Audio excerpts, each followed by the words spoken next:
Hello दोस्तों, आप सभी का हमारे YouTube चैनल लर्नर्स अड्डा में बहुत बहुत स्वागत है। मेरा नाम है अविनाश उपाध्याय। तो जैसा कि आपके स्क्रीन पर दिख रहा होगा कि हम क्या पढ़ने वाले हैं, एवरेज के बारे में पढ़ने वाले हैं। तो एवरेज का हमने एक लेक्चर पिछला डिस्कस किया था जिसमें हमने बेसिक प्रॉपर्टीज़ पढ़ी थी कि एवरेज की बेसिक प्रॉपर्टीज़ क्या क्या हो सकती हैं, एवरेज की बेसिक प्रॉपर्टीज़ क्या क्या हो सकती हैं। ठीक है, तो उसी कड़ी में आज मैं आप लोगों के लिए एवरेज से रिलेटेड बहुत ही प्यारे प्यारे बहुत ही अच्छे अच्छे न्यूमेरिकल्स लेकर आया हूं, जिनको मैं आप सभी के साथ डिस्कस करूंगा, जो आपके एग्जाम पॉइंट ऑफ व्यू से बहुत ही इंपॉर्टेंट है, आपके प्रीवियस ईयर एग्जाम्स में आए हुए क्वेश्चंस हैं। तो चलिए शुरू करते हैं बिना किसी देरी के। तो हमारा पहला क्वेश्चन क्या है? पहला क्वेश्चन हमारा क्या कह रहा है कि कोई मिल्कमैन है, a milkman dilutes his 36 litres of milk with alcohol. The percentage of milk in solution is now 75%. How much alcohol did he add into the milk? तो इंग्लिश में लिखा है, मैं आपको हिंदी में बता दिया करूँगा। कोई मिल्कमैन है जिसके पास कुछ 36 लीटर्स ऑफ मिल्क है, जिसमें वो कुछ क्या ऐड करता है? अल्कोहल ऐड करता है। क्या ऐड करता है? दारू ऐड कर देता है। और जो सोल्यूशन है उसमें जो हमारा ये मिल्क है वो कितने परसेंट रह जाता है? 75% रह जाता है। मतलब इसमें कुछ हमने ऐड कर दिया। तो हमें पूछा है कि अल्कोहल, हमने जो अल्कोहल का अमाउंट है वो हमने कितना ऐड किया था। तो देखिए ये हमारा कितना है, 36 लीटर जो है 75% है। यहाँ से हम सोल्यूशन का 100% निकाल सकते हैं, बिल्कुल निकाल सकते हैं। डिवाइड बाय 75, 25 3 जा 25 4 जा 3 12 जा 12 4 जा। तो सोल्यूशन हमारा कितना लीटर्स है? 48 लीटर्स। तो इसमें हमारा कितना अल्कोहल ऐड किया गया होगा? 12 लीटर्स ऐड किया गया होगा। ये जस्ट एक हाइपोथेटिकल क्वेश्चन है, इसका असल ज़िंदगी से कोई लेना देना नहीं है। कभी दूध में दारू नहीं मिलाई जाती है। ठीक है, तो हमारा आंसर क्या है? Option 3, 12 litres. समझ में आ गया होगा आपको। अगले क्वेश्चन पे बढ़ते हैं। अगला क्वेश्चन क्या है हमारा? फर्स्ट 10 मल्टीपल्स, पहले 10 गुणांक, पहले 10 नंबर्स की, पहली 10 संख्याओं के पहले 10 मल्टीपल्स, यानी पहली 10 संख्याओं के पहले 10 गुणांक लिए गए हैं और 1900 नंबर्स का, उन 100 संख्याओं का जो बन रही हैं, हमें क्या फाइंड करना है? एवरेज फाइंड करना है। क्या फाइंड करना है? एवरेज फाइंड करना है। चलिए शुरू करते हैं। तो देखिए पहले क्वेश्चन बेसिकली है क्या, हमारे पास कोई नंबर्स हैं 1 2 3 4 5 6 and these are up to 10। इनके हर नंबर के 10 तक के मल्टीपल्स, जैसे कि कहने का मतलब क्या है, पहले 10 का 1 का मल्टीपल 1 2 3, 1 + 2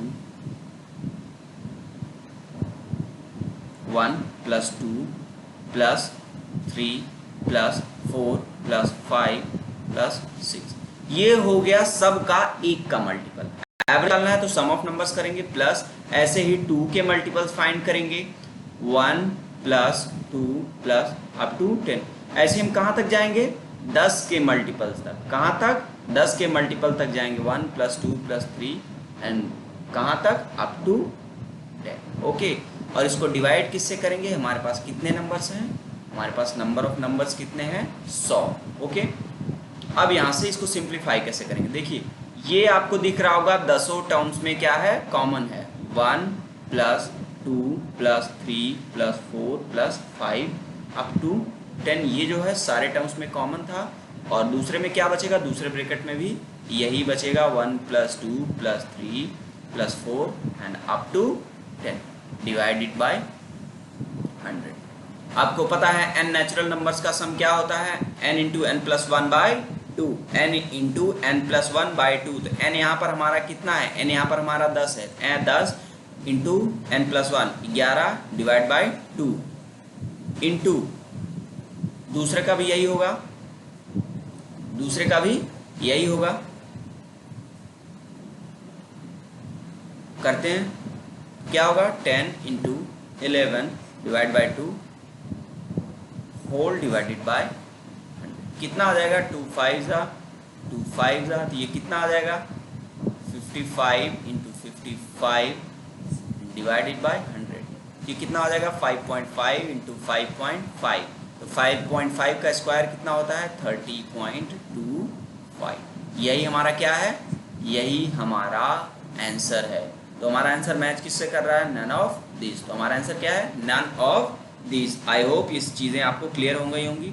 एक बार आप बैठ के इनको ध्यान से सॉल्व करेंगे तो आपके सारे डाउट्स क्लियर हो जाएंगे। ओके, अगला क्वेश्चन क्या कह रहा है कि average of x numbers is y and average of y number is x, then the average of all the numbers taken together. इसके लिए मैं आपको एक शॉर्ट ट्रिक बताता हूँ। वैसे तो आप निकाल सकते हैं कि x नंबर्स का सम कितना हो जाएगा, x into y, y numbers का सम कितना हो जाएगा, x इंटू वाई। तो एवरेज इनका कैसे निकालेंगे, sum of numbers x plus y plus x y plus x y divided by x plus y. Answer कितना आ जाएगा, 2xy divided by x plus y. इसके लिए आप एक सीधा सीधा फार्मूला याद कर लीजिए। जब भी n1 नंबर्स का एवरेज a1 हो और n2 नंबर्स का एवरेज a2 हो, इनका सीधे सीधे फार्मूला होता है जो दोनों नंबर्स का एग्रीगेट एवरेज जो होता है वो क्या होता है, n1 a1 plus n2 a2 divided by n1 plus n2। ये आप याद कर लीजिए, ये इंपॉर्टेंट है, ये आपको सीधे सीधे क्वेश्चन में यूज होता है। तो यहाँ अगर यूज करना हो तो क्या होगा, x into y plus x into y divided by x plus y divided by x plus y. समझ में आ गया होगा। तो हमारा आंसर क्या है, 2xy divided by x plus y, 2xy divided by x plus y. अगले क्वेश्चन पे पढ़ते हैं। तो हमारा नेक्स्ट क्वेश्चन क्या कह रहा है कि कुछ नंबर्स हैं n नंबर्स, जिन x1 x2 x3 up to xn, जिनका एवरेज क्या है, a है। तो अगर हम यहाँ से इनका एवरेज निकालें वही फॉर्मूला से, x1 plus x2 plus x3 plus up to xn divided by numbers कितने हैं n, that is equals to a। यहाँ से x1 प्लस x2 xn की वैल्यू कितनी आ जाएगी, a इंटू n आ जाएगी, a इंटू n आ जाएगी। इसको हम मान लेते क्या है, हमारी कोई क्वेश्चन नंबर 1 है। आगे पढ़ते सवाल, then the value of sigma t goes from 1 to n x of t minus a is equal to. इसे देख के डरने की जरूरी नहीं है। ये क्या सिग्मा क्या दिखाता है, हमारा एडिशन। क्या दिखाता है, एडिशन कुछ टर्म्स का जिनको हम शॉर्ट फॉर्म में करके दिखा देते हैं। तो सिग्मा देखिए वेरिएबल हमारा यहाँ पे यही है, तो इसी में चेंज होता रहेगा। हम t की वैल्यू 1 से लेकर n तक पुट करते जाएंगे और इनका एडिशन करते जाएंगे। तो पहला टर्म हमारा क्या हो जाएगा, x1 माइनस a।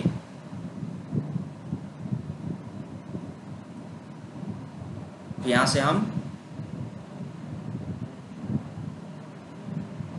क्या हो जाएगा हमारा x1 माइनस a प्लस दूसरा टर्म हमारा क्या हो जाएगा, x2 माइनस a। हर में a बना रहेगा और ये कहाँ तक जाएगा, xn माइनस a। अच्छा देखिए a जो है हमारा कितनी बार सब्ट्रैक्ट हुआ है, n टर्म्स हैं तो n टाइम्स ही सब्ट्रैक्ट हुआ है। तो अगर हम इनको अलग कर लें, सेपरेट कर लें, x1 plus x2 plus up to xn, इनसे कितना सब्ट्रैक्ट होगा, a कितनी बार है, n टाइम्स है। ठीक है, तो यहाँ से हमारी अगर इसकी वैल्यू आप देखें तो हमारे पास कितनी थी, an थी, उसको यहाँ पे पुट कर दीजिए माइनस a इंटू an। इसकी वैल्यू कितनी आ जाएगी भैया, 0। कितनी आ जाएगी, 0। हमें इसी की वैल्यू पूछा था और हमारी इसकी वैल्यू कितनी आ गई, 0। तो हमारा आंसर क्या है, option number A, option number A. चलिए ठीक है, अगले क्वेश्चन पे बढ़ते हैं। ओके, अगला क्वेश्चन क्या है, किसी एग्जामिनेशन हॉल में एक जॉन नाम का लड़का था। ठीक है, उसके इंग्लिश, मैथ, हिंदी और ड्राइंग में जो औसत मार्क्स थे, एवरेज मार्क्स थे, वो 50 थे। तो इंग्लिश, मैथ्स, हिंदी और ड्राइंग में उसको टोटल कितने मार्क्स मिले थे, 200। अरे भैया एग्री करते हो कि नहीं, कर रहे हो ना, ठीक है। कितने मार्क्स थे टोटल एग्रीगेट, अरे 50 इंटू 4 कर देंगे, 200 आ जाएगा। उसके average marks maths, science, social science means SST और क्राफ्ट में कितने थे, एवरेज 70 थे। तो टोटल मार्क्स कितने हो जाएंगे, 280। और उसके ऑल 7 सब्जेक्ट्स में ऑल 7 सब्जेक्ट्स में कितने मार्क्स एवरेज मार्क्स थे 58, तो उसके टोटल मार्क्स कितने हो जाएंगे 58 इंटू 7 कितना हो जाएगा 6, 7 5 35 और 5 40। अगर हम इसको इक्वेशंस के थ्रू सॉल्व करने जाएंगे तो हम करते रह जाएंगे, हमारा बहुत सारा टाइम लॉस हो जाएगा। इसको सॉल्व करने का सबसे अच्छा तरीका क्या होता है वेन डायग्राम्स। क्या होता है वेन डायग्राम्स। वेन डायग्राम्स हम बनाएंगे। देखिए आप देख पा रहे होंगे इसमें और इसमें एक नंबर कॉमन है, एक सब्जेक्ट कॉमन है, दैट इज मैथ। तो हम इसमें कॉमन करते हैं, ठीक है। ये किसका है स्लाइड ऑल सब्जेक्ट्स, ठीक है, ऑल सब्जेक्ट की है। और ये किसकी है हमारी इंग्लिश, मैथ, हिंदी और ड्राइंग। और ये किसका है मैथ, साइंस, एसएसटी और क्राफ्ट का। आपको पता है ये जो हमारा कॉमन आ रहा है ये क्या है मैथ्स ही तो है हमारा। टोटल इसमें प्लस इसमें प्लस इसमें, अगर हम इसको x मान लें, इसको y मान लें, इसको z मान लें, तो x plus y plus z में उसको कितने मार्क्स मिले भैया 406 मिले हैं। एग्री कर रहे हो कि नहीं आप देख लो, सातों सब्जेक्ट्स में उसे इतने ही मार्क्स मिले हैं। x बराबर आपका क्या है, आपका देख रहे हैं कि x plus y English, Hindi, math और ड्राइंग में उसको कितने मिले 200। तो x प्लस वाई 200 है तो z हमारा कितना हो जाएगा, अरे z हमारा कितना हो जाएगा, x प्लस वाई हमारा कितना है, अरे भैया कुछ बताओगे, x प्लस वाई हमारा कितना है 200 है, तो 200 है ना, तो हमारा z कितना हो जाएगा 206। तो हमारे z की वैल्यू कितनी आ गई 206। तो ये पूरा कितना था, ये 280 था, तो हमारी y की वैल्यू कितनी आ गई 74। तो y ही हमारा मैथ्स था, तो मैथ्स में उसके मार्क्स कितने रहे होंगे 74। अगर आपको ये चीज़ नहीं क्लियर हो गई तो आप हमें कमेंट बॉक्स में मेंशन कर सकते हैं, हम इसको आपको और भी तरीके हैं बताने के लिए ट्राई करेंगे। आई होप कि ये क्लियर हुआ होगा। कैसे, ये था उसका एवरेज मार्क्स, टोटल मार्क्स थे उसके इंग्लिश, मैथ्स, हिंदी, ड्राइंग में, ये उसके एवरेज मार्क्स थे मैथ्स, साइंस, एसएसटी और क्राफ्ट्स में। ये उसका जो कॉमन एरिया आ रहा है, शेडेड एरिया आ रहा है, ये क्या दिखा रहा है उसके मार्क्स मैथ्स में। टोटल सम 406 था, x प्लस वाई की वैल्यू 200 है तो z की वैल्यू 206 हो जाएगी, z प्लस वाई की वैल्यू 280 थी तो y हमारा कितना आ जाएगा 74। क्लियर है, ओके अगले क्वेश्चन पे बढ़ते हैं। ठीक है, हमारे पास कोई 3 नंबर्स है, मान लेते हो 3 नंबर्स क्या है a b और c हैं। पहले दो का एवरेज 2 है तो पहले दो नंबर्स का सम कितना हो जाएगा भैया 4 हो जाएगा। Average of the last 2 number, मतलब लास्ट 2 नंबर बी और सी हैं, इनका एवरेज 3 है तो नंबर्स का सम 6 हो जाएगा। Average of the first and last number means a plus c, इनका 4 है तो इनका सम 8 हो जाएगा। अगर हमसे पूछा क्या गया है average of the 3 numbers, 3 numbers का एवरेज किया गया, इसको हम क्या कर देंगे ऐड कर देंगे, तो 2 टाइम्स ए प्लस बी प्लस सी बराबर कितना आ जाएगा 8 6 14 और 4 18। यहाँ से हमारा a प्लस बी प्लस सी कितना आ गया 9 आ गया। एवरेज निकालने के लिए हम दोनों साइड्स को 3 से डिवाइड कर देंगे तो हमारा एवरेज कितना आ जाएगा 3। एवरेज कितना आ जाएगा 3। आई होप ये आपको क्लियर हो गया होगा। तो हमारा आंसर कितना है 3। क्लियर, ओके अगले क्वेश्चन पे बढ़ते हैं। हमारे पास कुछ 15 नंबर्स हैं जिनका एवरेज 7 है। 15 नंबर्स हैं तो सम ऑफ नंबर्स कितना हो जाएगा, सम ऑफ ऑल नंबर्स कितना हो जाएगा 15 इंटू 7। कोई दिक्कत, 15 इंटू 7 दैट इज 105, कोई दिक्कत नहीं होनी चाहिए। ठीक है, average of the first 8 numbers, first 8 numbers का एवरेज कितना है 8 इंटू 6.5। तो फर्स्ट 8 नंबर्स का हमारा सम कितना हो जाएगा भैया 8 इंटू 6.5 और लास्ट 8 नंबर्स का सम हमारा कितना हो जाएगा 8 इंटू 8.5। अच्छा देख लीजिए टोटल ऐड करेंगे तो हमारे पास कितने नंबर्स हो जा रहे हैं 16। इससे एक ज़्यादा ये क्यों आ रहा है, एक नंबर क्या हो रहा है रिपीट हो रहा है। और वो कौन सा नंबर रिपीट हो रहा है, कौन से नंबर रिपीट हो रहा है 8th नंबर रिपीट हो रहा है। और वही हमारा क्या है, वही हमारा मिडिल टर्म भी है। तो मिडिल टर्म हमारा 8th है, वही हमारा एक बार रिपीट करा है, तो हम क्या करेंगे इसमें से इसको सब्ट्रैक्ट कर देंगे तो हमारा 8th टर्म हमें मिल जाएगा। कैसे करेंगे 8 इंटू 6.5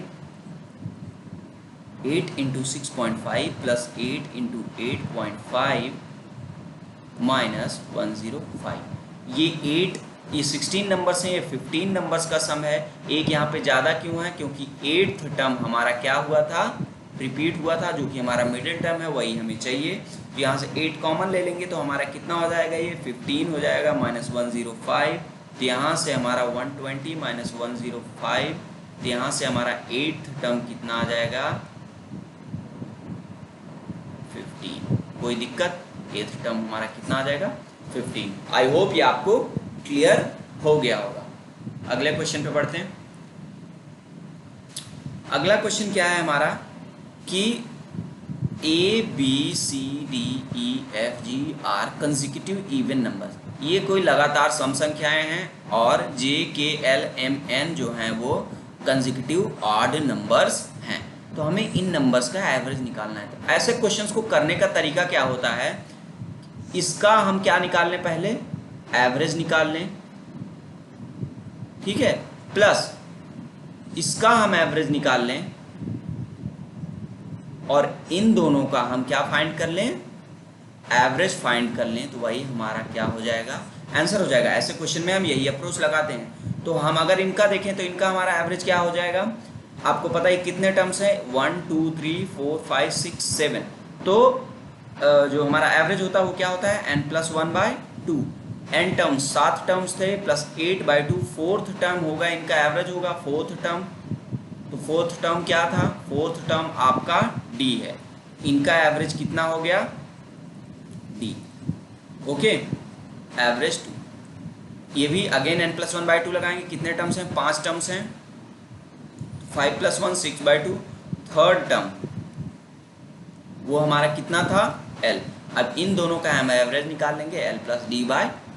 यही हमारा क्या हो जाएगा? आंसर हो जाएगा। यही हमारा आंसर हो जाएगा। अगर आपको इसमें कोई डाउट लगता है तो आप इसको क्रॉस चेक करने के लिए कोई सेट ले लीजिए नंबर्स का। एक सेट ले लीजिए लगातार इवन नंबर्स का, एक सेट ले लीजिए लगातार ऑड नंबर्स का, और इसी तरीके से आप आंसर फाइंड करके देख लीजिए, आपका आंसर क्या आएगा? सेम आएगा। ठीक है, कोई दिक्कत नहीं होगी। ऐसे ही ऐसे क्वेश्चंस को अप्रोच किया जाता है। ओके, अगले क्वेश्चन पे बढ़ते हैं। ओके, अगला क्वेश्चन क्या है? थोड़ा सा कैलकुलेटिव है, बड़ा सा दिख भी रहा है। Average monthly expenditure of a family for the first 4 month is ₹2570। First 4 month में हम मान लेते हैं उन्होंने हर मंथ 2570 खर्च किए एवरेज। तो उन्होंने टोटल कितने खर्च किए? 2570 इंटू 4, दैट विल बी 0 8 2 5 4 5 22 4 2 8 2 10। कितना हो जाएगा? 10,280। अगले 3 महीने में, अगले 3 महीने में उन्होंने एवरेज कितना खर्च किया पर मंथ? 2490। तो 2490 इंटू 3 उन्होंने कितना खर्च किया? 0 7 3 4 12 2 14 3 2 6 1 7। कितना खर्च किया? 7,470। लास्ट 5 मंथ्स में, लास्ट 5 मंथ्स में उन्होंने कितना खर्चा किया पर मंथ? 3030। इसको मल्टीप्लाई कर देंगे 5 से, तो ये कितना आ जाएगा? 0 1 15,115। ये उतना इनका क्या था? पूरे साल भर में इनका एक्सपेंडिचर है, प्लस इन्होंने 5,320 सेव भी किया है। क्या किया है? 5,320 सेव किया है। तो इनकी एवरेज मंथली इनकम बतानी है। हमें क्या करना है? बस इनका सम करना है। इनका सम करके 12 से डिवाइड कर देना है। तो इनका सम कर लीजिए भैया। इनका सम कर लेते हैं पहले। कितना हो जाएगा? 0 8 7 15 8 7 15 4 2 6 1 7 7 1 प्लस इनका हम सेपरेट सम कर लेते हैं। कितना हो जाएगा? 15 5 20 20,470 20,470। अरे हो जाएगा कि नहीं हो जाएगा? That is divided by 12। एक बार फिर से इसका एडिशन कर लेते हैं। कितना हो जाएगा? 20, ये ऐड कर लेते हैं हम। 0 + 0 0, 5 + 7 12, 4 + 7 11 1 12, 0 + 7 1 8 2 1 3। ओके, 38,220 डिवाइड बाई 12 कर लिए, डिवाइड कर लिए। 12 3 ज़ा 36, यहाँ से कितना 2, 12 1 ज़ा 12, 10, 12 8 ज़ा 96, 6, 12 5 ज़ा 60। तो हमारी एवरेज मंथली सैलरी उनकी कितनी है 3185। 3185। इस क्वेश्चन में आपको पेन चलाना ही पड़ेगा, इसमें आपको पेन चलाना ही पड़ेगा और कोई चॉइस आपके पास नहीं है। ऐसे क्वेश्चन आपके टाइम कंज्यूम करते हैं। Okay, next question. ठीक है, क्वेश्चन क्या कह रहा है कि average of 3 consecutive odd numbers. तो मान लेते हैं 3 consecutive odd numbers x, x + 2, x + 4 हैं, इनका एवरेज कितना हो जाएगा, निकाल लेते हैं। इनका एवरेज कितना हो जाएगा, डिवाइड बाई 3 कितना हो जाएगा 3x + 6 डिवाइड बाई 3। इनका एवरेज कितना आ जाएगा x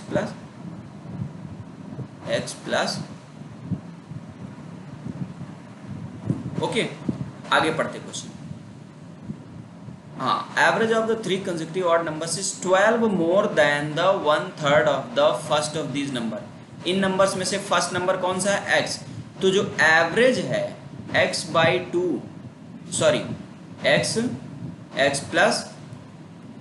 + 2 जो है वो 12 ज़्यादा है किससे, पहले नंबर के 1/3 से। यहाँ से हम x की वैल्यू कैलकुलेट कर सकते हैं 2x/3 that is equals to 10। यहाँ से x हमारा कितना आ गया 15। हमारा पहला नंबर 15 आ गया। हमसे पूछा गया what is the last of 3 numbers. तो लास्ट ऑफ 3 नंबर क्या है x + 4 है। तो हमारा 15 + 4 हमारा लास्ट नंबर कितना आ जाएगा 90। हमारा लास्ट नंबर कितना आ जाएगा 90। कोई दिक्कत नहीं। Okay, let's move to the next question. What is our next question. Find the difference between average of first A even numbers. कोई इवन नंबर है, कहाँ से स्टार्ट 2 4 6, वो कहाँ तक गए हैं up to a, and average of the all the even numbers up to a. इसका एवरेज हमारा कितना हो जाएगा, आपको पता है n इवन नंबर्स का जो एवरेज होता है वो क्या होता है n + 1 होता है। क्या होता है n + 1 होता है। तो यहाँ से इनका एवरेज कितना आ जाएगा, अरे a + 2 आ जाएगा, आएगा कि नहीं, अरे भैया आएगा कि नहीं। ठीक है, अगर नहीं ऐसे करना है तो आप इसमें क्या लगा सकते हैं, अरिथमेटिक प्रोग्रेशन लगा सकते हैं। क्या हो जाएगा n/2, हमारे पास कितने नंबर्स हैं a/2 2a, तो 4 + n-1 इंटू d, ये पूरा लगाएंगे तो हमारा एवरेज a + 2 आएगा। ठीक है, अब देखिए आगे क्या गया है, average of the even numbers up to a। क्या ये वही सेम स्टेटमेंट है जो ऊपर कही गई थी, क्या वही सेम स्टेटमेंट है। अगर आप ध्यान से पढ़ेंगे तो वही बोला गया है average of all the even numbers up to a। वही तो ये भी था, सभी नंबर्स हम a तक ले लेंगे, इवन नंबर्स क्या हो जाएगा यही होगा। तो क्या इन दोनों का जो एवरेज है वो सेम आएगा। अगर एवरेज सेम आएगा तो इनका डिफरेंस कितना आएगा, अरे भैया 0 आ जाएगा। तो हमारा आंसर क्या हो जाएगा नन ऑफ दीज। बात समझ में आ रही है, 0 कैसे आया डिफरेंस। जो स्टेटमेंट ऊपर लिखी है वही स्टेटमेंट घुमा के नीचे लिखी। ऊपर क्या लिखा था, find the difference between average of first A even numbers. नीचे क्या लिखा है, average of the all the even numbers up to a. उनका डिफरेंस क्या हो जाएगा 0, क्योंकि दोनों का एवरेज सेम आ जाएगा। ठीक है, ओके। तो यहाँ पे इसका एवरेज क्या आता है a + 1, इसका एवरेज क्या आता है a + 1। ओके, आगे बढ़ते। यहाँ पे बोला गया है सक्सेशन, ये आप पूरा पढ़ने की ज़रूरत नहीं, मैं आपको बता देता हूँ ये लिखा क्या है। ऐसा लिखा है कि अगर नंबर्स जो है सक्सेशन में इंक्रीज कर रहे हैं या डिक्रीज कर रहे हैं, जब उनके बीच का डिफरेंस प्रीवियस टर्म से हमेशा कांस्टेंट रहे, पिछले वाले टर्म से हमेशा कांस्टेंट रहे, तो उसको हम क्या बोलते हैं कि नंबर्स किस में है, अरिथमेटिक प्रोग्रेशन में है, समांतर श्रेणी में है। तो आपको यहाँ पे AP दी गई है, अरिथमेटिक सीरीज दी गई है n1 n2 n3 up to n46, और दिया गया है सम ऑफ ऑड टर्म्स जिनमें n1 n3 n5 n45, इनका जो एवरेज दिया गया है वो कितना दिया गया है 12 7 2 दिया गया है। इनका एवरेज 12 7 2 दिया गया है। आपसे पूछा गया what is the sum of all 46 terms of AP। क्या हम यहाँ पे फाइंड कर सकते हैं, हमारे पास चलो फर्स्ट टर्म हमारे पास है, फर्स्ट टर्म हमारे पास क्या है n1, लेकिन क्या हमारे पास d है? d हमारे पास अवेलेबल नहीं है। तो हमारे पास जो डेटा गिवन है, डेटा जो है वो सफिशिएंट नहीं है, डेटा इनफ नहीं है। तो हमारे पास डेटा इनफ नहीं है तो हम कैलकुलेट नहीं कर सकते। डेटा इनफ क्या है हमारे पास? कॉमन डिफरेंस तो दिया ही नहीं है, तो यहाँ पे हमारा आंसर क्या हो जाएगा? Can not be determined. ऐसे क्वेश्चन में बहुत ध्यानपूर्वक सॉल्व करें, आप फंसे रहेंगे और पता चला कि आपका आंसर भी नहीं आएगा। अगला क्वेश्चन, ओके, अगला क्वेश्चन क्या है कि बोला गया कि 4 gallons are drawn from a cask full of wine. Cask क्या होता है? वाइन रखने के बर्तन को, पॉट को हम कास्क बोलते हैं, ठीक है। तो एक कास्क है कोई, मान लेते हैं ये कोई है, ठीक है। इसमें क्या भरी थी? वाइन। उसमें से पहले 4 गैलन निकाला गया और उसमें फिर 4 गैलन क्या मिलाया गया? वाटर मिला दिया गया। और ये प्रोसेस कितनी बार रिपीट हुई? 2 टाइम्स रिपीट की गई। कितनी टाइम्स रिपीट की गई? 2 टाइम्स। तो ये रिप्लेसमेंट का क्वेश्चन है, ठीक है। तो आपको दिया गया है कि final quantity of wine to initial quantity of wine का जो रेशियो है वो कितना है? 36 और 49 है। What is the capacity of cask? तो हम मानते हैं कैपेसिटी ऑफ कास्क कितनी है? लेट करते हैं कैपेसिटी ऑफ कास्क 49s है। तो 49s है, इसमें से कितना निकाला गया? 4 गैलन निकाला गया और यही रिप्लेसमेंट एक बार और की गई, ठीक है। और हमारे पास जो फाइनल बचा है क्या? वाइन। कितना बचा है? 36x बचा है। अरे कोई दिक्कत, ये जो हम करते हैं बिल्कुल हम CI के फॉर्मूले की तरह लगाते हैं, ठीक है। और ऐसा जरूरी नहीं है, हो सकता है रिप्लेसमेंट पहली बार 4 की हुई हो, दूसरी बार 3 की हो जाए, 2 हो जाए, लेकिन ये आपका इम्पॉर्टेंट है, ये आप कहीं भी लगा सकते हैं, ये आप कहीं भी लगा सकते हैं, ठीक है। तो यहाँ से आप देखेंगे तो 1 - 4/49x to the power 2 that will be equal to 6/7 का होल स्क्वायर आएगा, बिल्कुल आएगा। यहाँ से 1 - 4/49x that is equal to 6/7 आएगा कि नहीं आएगा? आप यहाँ से इसको उस तरफ ले जाइए, यहाँ से ले आएंगे तो ये 1/7 इज इक्वल्स टू 4/49x। यहाँ से हमारा 7 7 जा x बराबर हमारा क्या आ जाएगा? 4/7। x बराबर 4/7 आ जाएगा तो 49x हमारा क्या हो जाएगा? 49 इंटू 4/7, 7 7 जा। तो हमारे उसकी कैपेसिटी कितनी आ जाएगी? हमारे उसकी कैपेसिटी कैसे है? किसने 4/7 आया हमारा? क्या 4/7 आया? x की वैल्यू। तो हमारी कैपेसिटी निकालने के लिए 49 से मल्टीप्लाई करेंगे तो ये कितना आ जाएगा? 28 गैलन्स। 28 गैलन्स आ जाएगी। समझ में आया कि नहीं? तो ये आप फार्मूला जो है सीधे सीधे फार्मूला लगा सकते हैं कि जो रिप्लेसमेंट हुई है जितनी बार हुई है, तो यहाँ पे जो ऐसे मान के चलेंगे कि जो इनिशियल क्वांटिटी है, अगर यहाँ पे इनिशियल क्वांटिटी ये थी तो वो रखेंगे 1 माइनस जितना रिप्लेस किया गया है 4 डिवाइडेड बाय इनिशियल क्वांटिटी।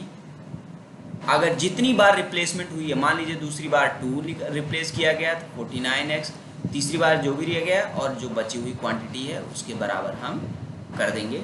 ये हमारा रिप्लेसमेंट के क्वेश्चन में क्या होता है? तरीका होता है। रिप्लेसमेंट के क्वेश्चन का ये हमारा क्या होता है?